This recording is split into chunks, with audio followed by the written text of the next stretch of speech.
નમસ્કાર. ગુજરાતમાં અત્યારે જે હવામાનનો માહોલ છે એ ખરેખર અજીબ છે ને. ભર ઉનાળામાં ચોમાસા જેવો અનુભવ.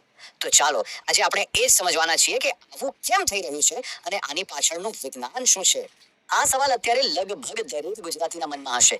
બહાર વરસાદી માહોલ, વાદળછાયું આકાશ અને ઠંડુ પવન જોઈને તો એવું જ લાગે જાણે ચોમાસું આવી ગયું હોય. પણ શું ખરેખર એવું છે? ચાલો આની હકીકત જાણીએ. તો ચાલો આ જે અજીબો ગરીબ હવામાન છે એને જરા ઊંડાણથી સમજીએ. અત્યારે જે આપણે અનુભવી રહ્યા છીએ તે કોઈ સામાન્ય ઘટના નથી. સૌથી નવાઈની વાત તો એ છે કે આગાહી રેકોર્ડ તોડ ગરમીની હતી, પણ થયું શું? એનાથી બિલકુલ ઉલટું. આખો માર્ચ મહિનો વાદળો સાથે પસાર થયો અને એપ્રિલ મહિનાની શરૂઆત જ વરસાદથી થઈ. આ ખરેખર અણધાર્યું છે.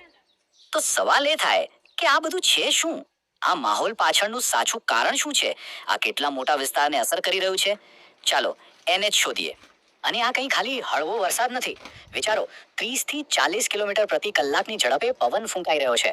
આ તો લગભગ વાવાઝોડા જેવી જ હાલત કહેવાય, જ્યાં ઘટનાની તીવ્રતા બતાવે છે. અને આની અસર માત્ર 1-2 જિલ્લાઓ પૂરતી સીમિત નથી. રાજ્યના 25 થી પણ વધુ જિલ્લાઓ આ કમોસમી વરસાદની ઝપેટમાં આવી ગયા છે. ઘણી જગ્યાએ તો પરિસ્થિતિને જોતા યલો એલર્ટ પણ જાહેર કરવું પડ્યું છે.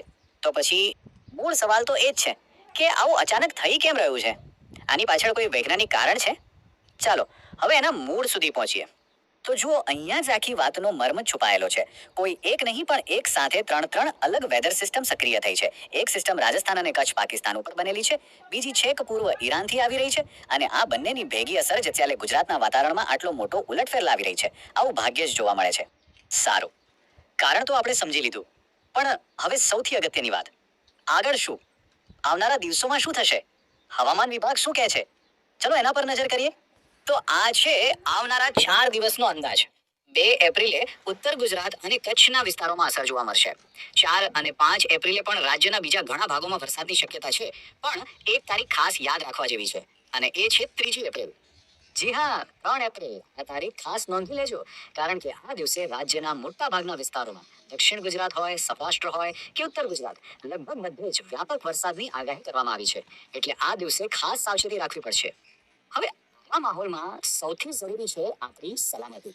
તો સુરક્ષિત રહેવા માટે આપણે શું કરી શકીએ? ચાલો જે સત્તાવાર સૂચનો છે એના પર એક નજર નાખીએ. આ બાબતોનું ખાસ ધ્યાન રાખવું અને ત્યાં સુધી બિનજરૂરી બહાર જવાનું ટાળો. ખેડૂત મિત્રો માટે તો આ ખૂબ જ અગત્યનું છે. જો પાક તૈયાર હોય તો એને નુકસાનથી બચાવવા તાત્કાલિક કોઈ સુરક્ષિત જગ્યાએ ખસેડી લેવો જોઈએ. અને હા, જ્યારે વીજળીના કડાકા થતા હોય કે જોરદાર પવન હોય ત્યારે તો ખાસ સાવધાન રહેવું.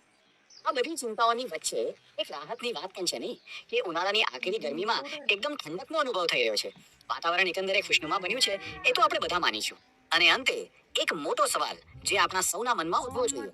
ભર ઉનાળામાં પ્રકારનું ચોમાસા જેવું વાતાવરણ, શું આ બદલાતી ઋતુઓ કોઈ મોટા પરિવર્તનનો સંકેત આપી રહી છે? આ ઘટના ભવિષ્ય